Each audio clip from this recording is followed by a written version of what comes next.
यहाँ प्रश्न उठा और प्रश्न उठा जैसे ही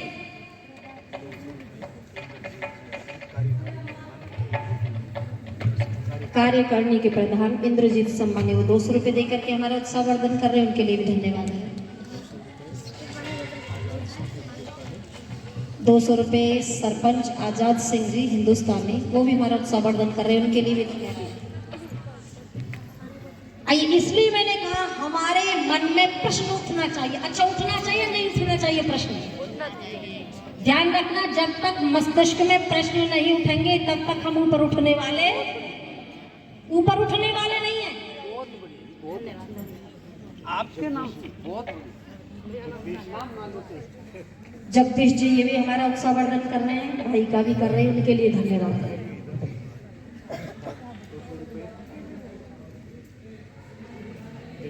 देवेंद्र जी को भी दिए हैं 200 रुपये। आइए, तो मैंने कहा हर व्यक्ति के मस्तिष्क में जब तक प्रश्न पैदा नहीं होगा, ध्यान रखना होगा, जब तक हम ऊंचे उठने वाले नहीं। और केवल हम ऋषि बोल उत्सव मना लें, ये 200वां जन्मदिवस मना लें, उससे भी काम चलने वाला नहीं है। अरे हम सबको कुछ ना कुछ संकल्प लेना चाहिए। अच्छा, लेना चाहिए नहीं लेना चाहिए? ध्यान रखना, यही मजबूत करते, यही व्यक्ति को ऊपर उठाते हैं। व्यक्ति को ऊपर उठाते बच्चा निकल जाता है, बहुत लंबी चौड़ी बात नहीं करूंगी, जानते हो। जब बच्चा निकल जाता है घर से, किसकी तलाश में निकला? ईमानदारी से बताइए आप लोग, किसकी तलाश में? सच्चे शंकर की तलाश में निकला था। लेकिन देखो, शांति नहीं मिली, जिज्ञासा समाप्त नहीं होती उस बच्चे की, मिलता गया। जब तक जिज्ञासा समाप्त नहीं हुई, मालूम है अंतिम में कहां पहुंचे थे? अंतिम में पहुंचे विरजानंद की कुटिया पर, और जाकर के दरवाजा खटखटाया। और जैसे ही दरवाजा खटखटाया तो ईमानदारी से बताओ अंदर से क्या आवाज आई थी? आप लोग सुनते हो? देखो, बच्चे जानते हैं, ये गुरुकुल के बच्चे इसलिए उत्तर दे रहे हैं। कॉन्वेंट में जाकर के पूछ रही, उन्हें पता ही नहीं है, उन्हें पता ही नहीं। जो मैं बोल रही आप समझ रहे, वहां कोई समझने वाला नहीं है। अरे गांवों में कई जगह तो दुर्भाग्य है आचार्य जी, महिलाओं की उपस्थिति बहुत होती है। जाकर के हम पूछते हैं ऋषि दयानंद को जानती हो? दुर्भाग्य है, एक भी महिला कई जगह तो ऋषि दयानंद को जानती नहीं। और कितने उपकार है ऋषि दयानंद के, ध्यान रखना। अरे चौपाल के ऊपर कुतिया चढ़ सकती थी, लेकिन नारी को चढ़ने का अधिकार नहीं था। आज मंचों पर बैठ करके वेद मंत्रों का उच्चारण करती हैं। और हमारी बात तो छोड़ दो, यदि ऋषि दयानंद ना आए हुए होते मेरी माताओं बहनों, ध्यान रखना, यहाँ बैठ करके आचार्य जी भी मंत्र नहीं बोल रहे होते। बोले क्या बोल रहे होते यहाँ मालूम है? यदि ऋषि ना आए हुए होते तो यहाँ आचार्य जी मंत्र नहीं बोल रहे होते, यहाँ अल्लाहू अकबर कर रहे होते, ये स्थिति पैदा हो जाती। लेकिन दुर्भाग्य है, फिर भी ऐसे ऋषि का गुणगान भले ही हमारे घर में आकर के कोई कर जाए, हमारे घर में आएंगे तो करना उनकी बोले मजबूरी हो जाएगी। आपने देखा होगा 75वां दिल्ली के अंदर मनाया गया था, आजादी का दिवस मनाया गया था, लेकिन ऋषि का कहीं नाम नहीं लिया गया। दुर्भाग्य है, ऋषि का नाम नहीं लिया गया। जिस ऋषि के कारण से आज हम आजादी की श्वास ले रहे हैं, ध्यान रखना होगा। अरे जिस समय बिस्मिल को फांसी हो रही, जाकर के कोठरी को देखा तो बोलो क्या निकला था? सत्यार्थ प्रकाश निकला था, ध्यान रखना होगा। लेकिन ऋषि का कोई भी नाम लेने वाला नहीं है। अब हमने बुलाया, हमारे घर तो बोलना मजबूरी हो गई है। लेकिन दुर्भाग्य है, केवल आर्य समाज ही है जो ऋषि दयानंद का दर्द रखता है और ये समझता है कि वास्तव में ऋषि के हमारे ऊपर, समाज के ऊपर, अरे भारतवर्ष के ऊपर नहीं, संपूर्ण विश्व के ऊपर ऋषि का उपकार है। वो केवल और केवल जानता तो केवल आर्य समाजी, बाकी दूसरा कोई जानता नहीं, नाम लेने को तैयार नहीं है। इसलिए मेरी माताओं बहनों, ऋषि के बहुत उपकार हैं। जाकर के जैसे ही दरवाजा खटखटाया, बच्चों ने बिल्कुल ठीक उत्तर दिया। बोले कौन? उत्तर में क्या मिला? बहुत सुंदर, बच्चों को सब मालूम है। बोले मैं यही तो जानने के लिए आया हूँ, लेकिन मैं ये नहीं बता रही, मैं आपको ये बता रही हूँ। उस दिन वो गुरु भी समझ गए थे कि वास्तव में यदि कोई शिष्य आया है तो आज वो शिष्य मिला है जिसके लिए मेरी आंखें तरस रही थी। आप कहोगे उन्हें तो दिखता ही नहीं था। अरे आश्चर्य तो यही है कि आंखों वालों को नजर नहीं आ रहा था। ये ऋषि दयानंद ने भी महसूस किया था कि जिनके आंखें हैं, जिनके नेत्र हैं, कब किया था वो मैं बताती हूँ। जिस विद्या को, वैसे तो उन्होंने शर्त भी रखी थी, स्वामी विरजानंद जी ने शर्त रख दी थी। बोले मैं पढ़ने के लिए आया हूँ, बोले पढ़ा तो दूंगा, लेकिन मेरी शर्त है। बोलो उन शर्तों को मंजूर करना मुश्किल है, लेकिन ऋषि तैयार हो गए। बोले यहाँ भोजन नहीं मिलेगा, रहने के लिए जगह नहीं है मेरे पास, और जिसको एक बार पढ़ा दूंगा दोबारा पढ़ाने वाला, बताने वाला नहीं हूँ। बोलो सारी चीजों को मंजूर किया था कि नहीं किया था? सारी चीजों को मंजूर किया था, ध्यान रखना होगा। ऋषि दयानंद ने मंजूर किया, और जिस विद्या को लोग अरे कई जन्मों में भी नहीं जान पाते, उस विद्या को महर्षि स्वामी दयानंद ने केवल 3 वर्ष में पूरा कर दिया था। ये था वो ऋषि दयानंद जिनका प्रश्न कब उठा था? बचपन में उठा था, और आगे चल के महर्षि स्वामी दयानंद के नाम से जाने गए थे। अरे जिस ऋषि के इतने उपकार हैं, और अंतिम में जब विद्या पूर्ण होती है तो आपने देखा होगा गुरु दक्षिणा दी जाती कि नहीं दी जाती? अपने अपने घर से अन्य शिष्य भी लेकर के आ रहे हैं, कोई कुछ लेकर के आ रहा है, कोई कुछ लेकर के आ रहा है, लेकिन ऋषि दयानंद उनके पास कुछ नहीं था। लेकिन ऋषि सोचते हैं कुछ ना कुछ तो देना चाहिए, कुछ ना कुछ अवश्य देना चाहिए गुरु के लिए। मेरे पास भले ही कुछ नहीं है, मेरे गुरु को लौंग प्रिय है। वो एक दुकान पर जाते हैं और जाकर के कहते हैं मुझे 1 मुट्ठी लौंग चाहिए, मैं अपने गुरु को गुरु दक्षिणा देना चाहता हूँ। ध्यान रखना, जिस समय गुरु दक्षिणा दी गई थी, जाकर के ऋषि ने लौंग जैसे ही दी गुरु को, गुरु निराश हो गए थे, गुरु हताश हो गए थे। ऋषि समझ गए लगता है मैंने लौंग दी है, लोगों ने बड़े बड़े पुरस्कार दिए हैं, लोगों ने, मैंने केवल लौंग दी है, इसलिए मेरे गुरु हताश से हो गए हैं। जो खुशी चेहरे पे होनी चाहिए थी वो खुशी नहीं है मेरे गुरु के चेहरे पे, एक साथ उदासी हो गई है। पूछने लगे गुरु मेरे पास तो केवल लौंग है, मेरे पास और कुछ नहीं है। देखो गुरु यहाँ क्या कहते हैं, मैं वो बताना चाहती हूँ जो आंखों वालों को भी नजर नहीं आता। उस समय आंखें थी लोगों के, लेकिन किसी को नजर नहीं आया।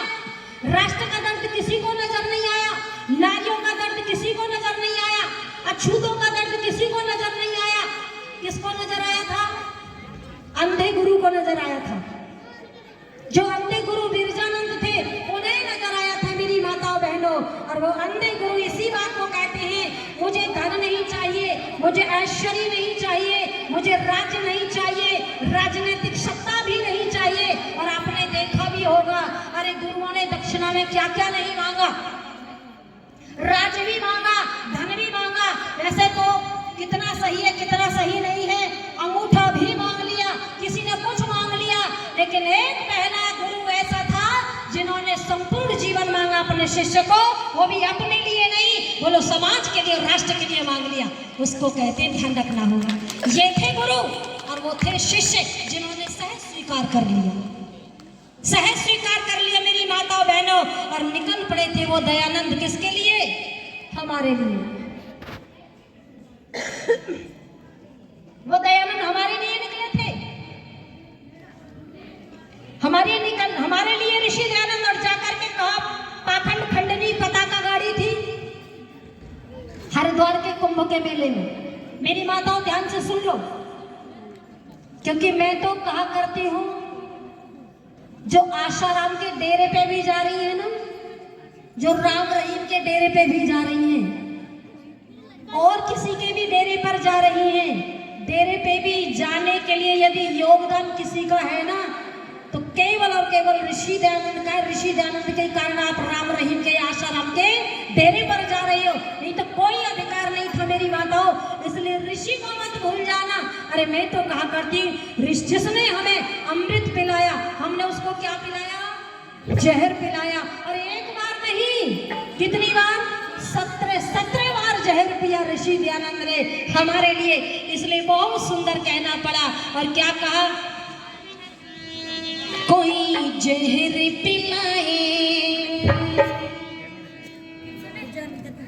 कोई बरसाए,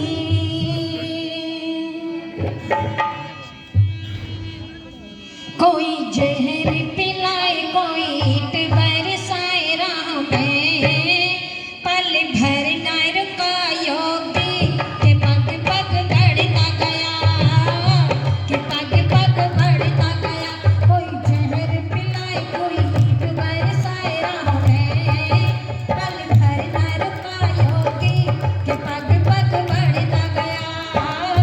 ताली के साथ आनंद लेते सभी। के पग पग बढ़ता गया, कोई जहर पिलाए, कोई कीट बरसाए, राह में पल भर न रुका योगी के पग पग बढ़ता गया, के पग पग बढ़ता गया। ऋषि अलबेला सारे जग में अकेला, ऋषि अलबेला सारे जग में अकेला, वो विरोधियों से लड़ता गया, के पग पग बढ़ता गया, के पग पग बढ़ता गया। कोई जहर पिलाए, कोई कीट बरसाए, राह में पल भर न रुका योगी के पग पग बढ़ता गया, के पग पग बढ़ता गया। ऋषि अलबेला सारे जग में अकेला, ऋषि अलबेला सारे जग में अकेला, वो विरोधियों से लड़ता गया, के पग पग बढ़ता गया, के पग पग बढ़ता गया।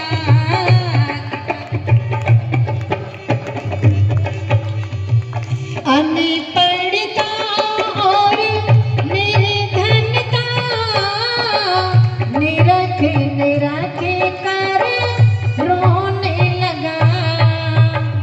अनपढ़ता और निर्धनता, निरख निरख कर रोने लगा। देख के हालत भारत की, बहुत दुखी मन होने लगा। देख के हालत भारत की, बहुत दुखी मन होने लगा। आंधी बन आया जिस पेड़ को हिलाया, आंधी बन आया जिस पेड़ को हिलाया, वही जड़ से उखड़ता गया, कि पग पग बढ़ता गया, कि पग पग बढ़ता गया। कोई जहर पिलाए, कोई कीट बरसाए, राह में पल भर न रुका योगी के पग पग बढ़ता गया, कि पग पग बढ़ता गया, कि पग। वेद ही जाने हैं ईश्वर का, सोचे समझ ये मान लिया। वेद ही जाने हैं ईश्वर का, सोचे समझ ये मान लिया। धूम मचा कर रख दूंगा, मन में यही बस ठान लिया। योजना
मेरी बात को ध्यान से सुन लेना, ऋषि ने क्या किया, क्या प्रभाव है समाज के अंदर। ट्रेन में सफर चल रहा है, वहां एक शूद्र व्यक्ति था जिसको अछूत कहते हैं ना, भंगी कहते हैं, सफाई कर्मचारी, और उसी के गांव का चौधरी भी ट्रेन में चढ़ा। तो जैसे ही चौधरी ट्रेन में चढ़ा तब वो सफाई कर्मचारी जो था वो नीचे बैठ जाता है। ध्यान से सुन लेना, ये ऋषि का प्रभाव है। नीचे बैठ जाता है, टीटी आता है, टीटी ने देखा सीट खाली, व्यक्ति नीचे बैठा हुआ है, क्यों बैठा हुआ है? अरे भाई ऊपर बैठ से, तू नीचे क्यों बैठा है? या सीट तो खाली है। बोले नहीं नहीं नहीं, मैं ऊपर नहीं बैठ सकता। अरे भाई क्यों नहीं बैठ सकते? अरे सीट खाली, बैठो ना। बोले नहीं नहीं, बैठ नहीं सकता मैं। टीटी ने कई बार कहा, भले आदमी क्यों नहीं बैठ सकता? धीरे से कहता है, हमारे गांव के चौधरी बैठे हुए ऊपर, चौधरी बैठे हुए हैं, इसलिए मैं बराबर में नहीं बैठ सकता। मैं कहाँ बैठूंगा? नीचे बैठूंगा। टीटी जो था वो आर्य समाजी था, उसने कहा भले आदमी इसको ऊपर बैठने देना। वो चौधरी कहता है सीना तान करके, हमारे आगे ऊपर कैसे बैठ सकता है? हम चौधरी हैं और ये हमारा सफाई कर्मचारी है, और ये हमारे बराबर में कैसे बैठ सकता है? टीटी बड़ा समझदार था, और आज समाजी के पास तो वैसे भी तर्क होता है। टीटी ने कहा मुझे ये बता, तेरे घर में बच्चे हैं? बोले हाँ मेरे घर में बच्चे हैं। बोले जब बच्चे गंदगी कर लेते हैं तो उनकी सफाई कौन करता है? बोले उनकी माँ करती है। टीटी ने कहा ठीक है, जब बच्चे गंदगी कर लेते हैं तो सफाई माँ करती है, लेकिन किसी कारण कभी ऐसा हो जाता है माँ घर में नहीं है, बच्चे ने गंदगी की, फिर कौन सफाई करता है? बोले फिर कौन सफाई करेगा? फिर तो हम ही सफाई करते हैं। बोले आप क्यों करते हो? बोले हम उनके बाप हैं इसलिए करते हैं, हम बाप हैं। टीटी ने बहुत सुंदर उत्तर दिया, तुम्हारे बच्चे गंदगी करते हैं तो माँ साफ करती है, तुम्हारे बच्चे गंदगी करते हैं तो आप साफ करते, क्योंकि आप उनके बाप हो, और ये तुम सबकी सफाई करता है इसलिए तुम्हारा भी बाप है। इसे ऊपर बैठने दो, ऊपर बिठाया उसको। ये है आर्य समाज का प्रभाव। अछूतों को गले से लगाया। आज अछूत तो है ही नहीं, वो अछूत नहीं, हमारे यहाँ तो वर्ण व्यवस्था है, जहां बताया ब्राह्मण है, क्षत्रिय है, वैश्य है, शूद्र है। अछूत क्या होती है? अछूत बिजली एक बार छू करके देखो, उसको नहीं छूना चाहिए, वो अछूत है। अच्छा बोलो, बिजली अछूत है कि नहीं? बिच्छू अछूत है कि नहीं? सांप अछूत है कि नहीं? ये चीजें अछूत होती हैं, लेकिन मनुष्य ही अछूत बना दिया। उस अछूत को दूर किसने किया था? ऋषि दयानंद ने। इसलिए बहुत सुंदर कहा आगे, और सुनो कमाल कर दिया है। धरे में धुरंधर पंडित भी दल बल के संग आने लगे। धरे में धुरंधर पंडित भी दल बल के संग आने लगे। जब शास्त्रार्थों से कुछ न बना, छल में कपट अपनाने लगे। जब शास्त्रार्थ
चलिए अंतिम में सुनो क्या बताया है।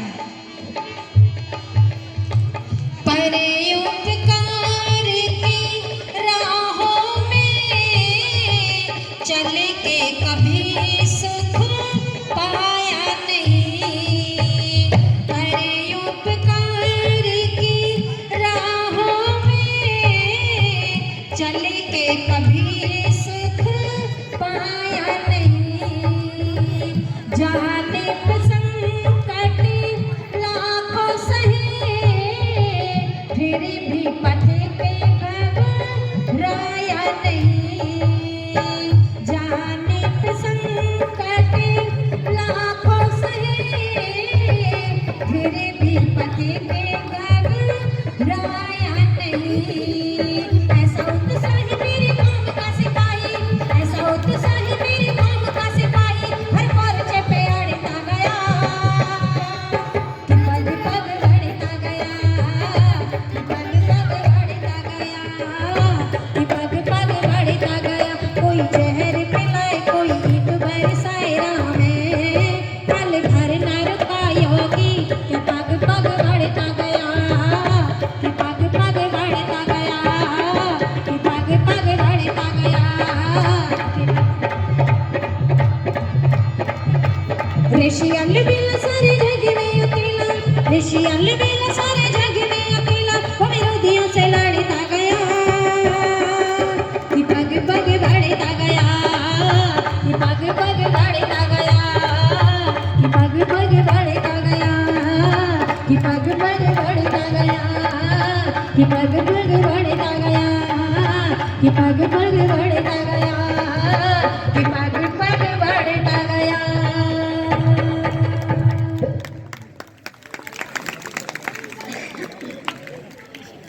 आइए, इसलिए ऋषि के बहुत उपकार हैं हमारे ऊपर, एक नहीं अनेक उपकार हैं,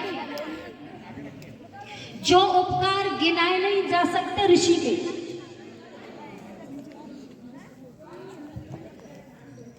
ऋषि दयानंद वो है जो प्रश्न लेकर के जब छोटे थे तब से चले थे, और जिस लक्ष्य को लेकर के चले थे ऋषि दयानंद, वो लक्ष्य क्या था?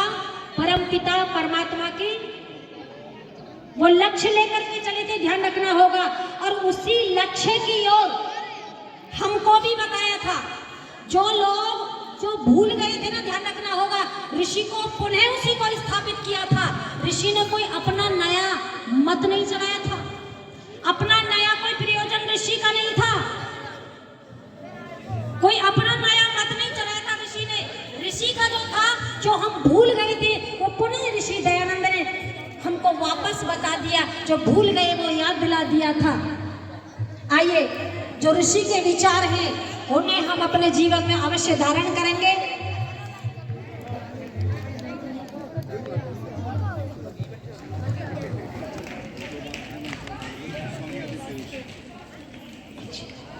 हमारे बीच में उपस्थित हैं स्वामी आदित्यवेश जी, इनका भी स्वागत करेंगे तालियों से। और